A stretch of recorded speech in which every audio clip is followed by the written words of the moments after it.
Dear Bossy Skirt, I'm a very social person and I love making new friends. However, I have somebody at work who's getting the wrong idea. He flirts with me at the office and it's starting to make me uncomfortable. How do I get him to cut it out while still being professional? Signed, Social Butterfly.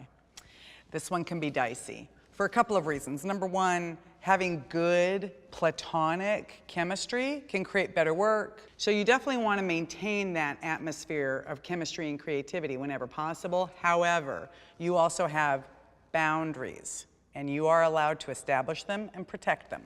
So I really think you have three options here based on how the situation is working. So option number one would be the +1. So in this scenario, what you can do is if you do have a +1 or a significant other, drop the name. Oh, you know, Bob and I went to such a great concert this weekend. Find ways to introduce little tidbits of personal life that indicate to your coworker that you have a very satisfying romantic relationship outside of work. Option number two is you can bring your friendly quotient down just a notch. And by that I mean, we all know how we establish rapport with people we work with, right?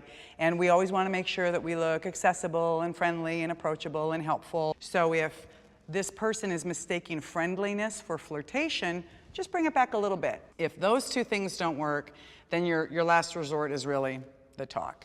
And I would recommend keeping it real brief, real short, to the point, which is basically that you're very professional, so you maintain a sort of separation of church and state line at work, and you've got your work life and you've got your personal life. I love working with you, you're a great colleague, you're a great coworker. However, I'm not comfortable with any sort of flirtation or potential romantic vibes at work. It just goes against what my personal value system is. I have my boundaries, and I hope you can respect them because I love working with you.